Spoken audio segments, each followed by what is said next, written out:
2024 లేదా 25లో డిగ్రీ లేదా బీటెక్ చదివారా? సాఫ్ట్‌వేర్ జాబ్ కోసం ఎదురు చూస్తున్నారా? అయితే కోడ్‌జ్ఞాన్ 100 డేస్ కోర్సులో చేరండి. జాబ్ సాధించండి.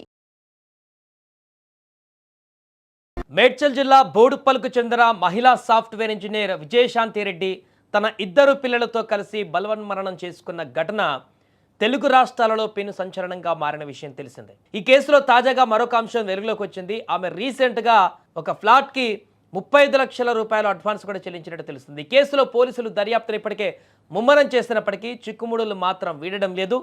కేసులో పోలీసులు ఇప్పటివరకు దాదాపు 100 సీసీటీవీ కెమెరాలను కూడా పరిశీలించారు. ఆమె ఇంటి నుంచి రైల్వే ట్రాక్ వరకు ఏ రూట్లో వెళ్ళారు, ఆ సమయంలో ఆమెతో ఎవరైనా ఉన్నారా అన్న కోణాలలో కూడా విజువల్స్ పరిశీలించినప్పటికీ కేసును మలుపు తిప్పే బలమైనటువంటి క్లూ ఏది కూడా పోలీసులకు లభించలేదు. ఇప్పటి వరకు ఆమెకు సన్నిహితంగా ఉండే 20 మందిని పోలీసులు విచారించారు. మరోపక్క విజయారెడ్డి ల్యాప్టాప్, ఫోన్లను ఫోరెన్సిక్కు పంపారు పోలీసులు. ఇదిలా ఉంటే విజయశాంతి ఆత్మహత్య కేసులో మరొక కొత్త కోణం వెలుగులోకి వచ్చింది. గత కొన్ని రోజుల క్రితం ఓ ఫ్లాట్కు 35 లక్షలు చెల్లించిన విజయశాంతి రెడ్డి ఉప్పల్ దగ్గర నారాపల్లిలో కూడా మరొక ఇల్లు కన్స్ట్రక్షన్ కూడా చేయిస్తుందట. మరి ఇంతలా ప్లాన్ చేసుకున్న ఆమె ఉన్నట్లుండి ఎందుకు బలవన్మరణం చేసుకుంది? ఇంటి నిర్మాణం కోసం ఏమైనా లోన్ తీసుకుందా? ఆ లోన్ ఒత్తిడికి ఏమైనా గురైందా? లేకుంటే ఇంకేదైనా ఆర్థిక సమస్యలు ఏమైనా వచ్చాయా అనేటువంటి కోణంలో కూడా పోలీసులు విచారిస్తున్నారు. అంటే ఒకవేళ ఆర్థిక సమస్యలు, అట్లాంటి తాత్కాలిక ఆర్థిక సమస్యలు వచ్చినా కూడా దాన్ని సార్ట్అవుట్ చేసుకునేటువంటి పరిస్థితి తనకుంది. ఆర్థికమైనటువంటి బలం ఉంది. భర్త సంపాదిస్తున్నాడు, తను సంపాదిస్తుంది, కొంతమేరకు ప్రాపర్టీస్ కూడా ఉన్నట్టుగా తెలుస్తుంది. కానీ ఈ కారణంతో ఈ యొక్క నిర్ణయం తీసుకునేటువంటి పరిస్థితి లేనట్టుగా కూడా ఇంకొక ఆలోచన కనిపిస్తుంది. ఈ నేపథ్యంలోనే ఈ కేసు వారం రోజులు గడుస్తున్నా కూడా ఇంకా ఎలాంటి క్లూస్ దొరక్కపోవడం, ఎలాంటి ఆధారాలు దొరక్కపోవడం, ఎలాంటి ఏ రకమైనటువంటి ఎవిడెన్స్ కూడా దొరకపోవడంతో అందరూ కూడా అసలు ఎందుకు బలవన్మరణం చేసుకుంది విజయశాంతి రెడ్డి అనేది అంతు చిక్కని ప్రశ్నగా మారుతుంది. ఇద్దరు పిల్లలను కూడా ఈ యొక్క బలవన్మరణాలలో పాలు పంచుకునేటువంటి విధంగా ఎందుకు తను ప్రోత్సహించింది అనేది కూడా అంతు చిక్కని ప్రశ్నగా మారింది. అందుకే దీన్ని చాలా క్షుణ్ణంగా పరిశీలిస్తున్నారు, వేగంగా దర్యాప్తు చేస్తున్నారు, అన్ని కోణాలలో కూడా చూస్తున్నారు. ఫోన్లు, ల్యాప్టాప్లు ఫోరెన్సిక్ పంపించారు. ఫోన్లో కూడా పెద్దగా ఏం ఆధారాలు దొరకనట్టుగా వినపడుతుంది. ఏదేమైనా కూడా ఇప్పటికీ వారం గడుస్తున్నా కూడా ఇద్దరు పిల్లలతో పాటు విజయశాంతి రెడ్డి బలవన్మరణం చేసుకున్నటువంటి ఘటన వారం రోజులు అవుతున్నా కూడా దీనికి ఒక కంక్లూజన్ రావట్లే. ఒంటరితనం కారణంగానే ఆమె చనిపోయిందని చెప్పినప్పటికీ కూడా పూర్తి రకమైనటువంటి ఒక బేస్ అయితే కనిపించట్లేదు ఈ కేసులో.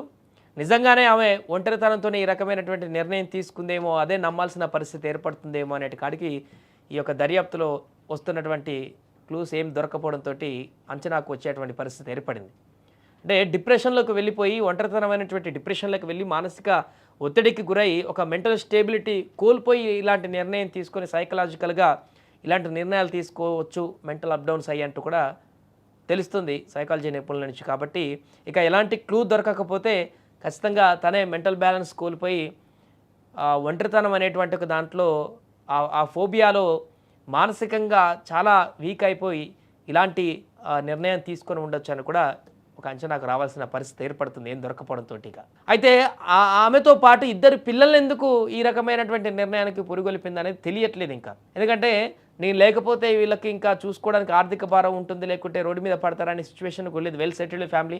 తను లేకపోయినా తన తండ్రి పిల్లల్ని చూసుకునేటువంటి ఆప్షన్ ఉంది. ఇంట్లో ఆర్థికంగా బలంగానే ఉన్నారు కాబట్టి ఎవరైనా వారి బాగోగులు చూసుకోవడానికి, చిన్నపిల్లలు కూడా కాదు చదువుకుంటున్నారు కాబట్టి హాస్టల్లో ఉండి మూవ్ అయ్యి ఆ తర్వాత కొంత గ్రాడ్యుయేషన్ అయిపోయిన తర్వాత ఎవరి జాబ్లో వాళ్ళు చేసుకొని హ్యాపీగా ఉండేటువంటి పరిస్థితి కూడా ఉండేది. కానీ వారిని కూడా తనతో పాటు తీసుకువెళ్లాల్సినటువంటి పరిస్థితి ఎందుకు వచ్చింది విజయారెడ్డికి అనేది కూడా ఇంకొక పెద్ద ప్రశ్నగా మారింది. దీంతో పాటు ఒంటరితనం, లోన్లీనెస్ కారణంగా మానసిక హింసకు గురై ఈ రకమైనటువంటి నిర్ణయం తీసుకుంటే ఇద్దరు పిల్లల్ని కూడా ఎందుకు ఆ రకమైనటువంటి నిర్ణయానికే మళ్లించింది అనేదే ఇంకా పెద్ద ప్రశ్నగా మారింది. చూడాలి మరి రాబోయే రోజుల్లో దీనికి సంబంధించి ఏమైనా క్లారిటీ లభిస్తుందా అనేది చూద్దాం.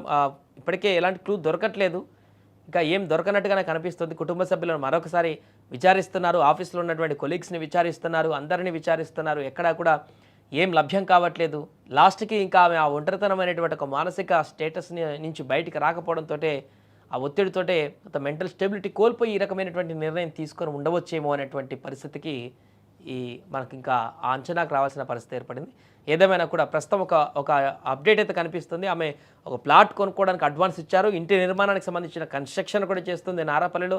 ఫ్యూచర్ ప్లాన్ కూడా వేసుకున్నారు. భవిష్యత్తులో ఏ రకంగా ఉండాలన్నది కూడా ముందుకు ప్లాన్ వేసుకున్నట్టు కనపడుతుంది. కానీ ఆల్ ఆఫ్ సడన్గా ఈ నిర్ణయం ఎందుకు తీసుకుందనేది ఇంకా ప్రశ్నగా మారింది. చూద్దాం కొద్ది రోజుల్లోనైనా ఈ కేసుకు సంబంధించిన ఒక కంక్లూజన్ దొరుకుతుందా లేదనేది.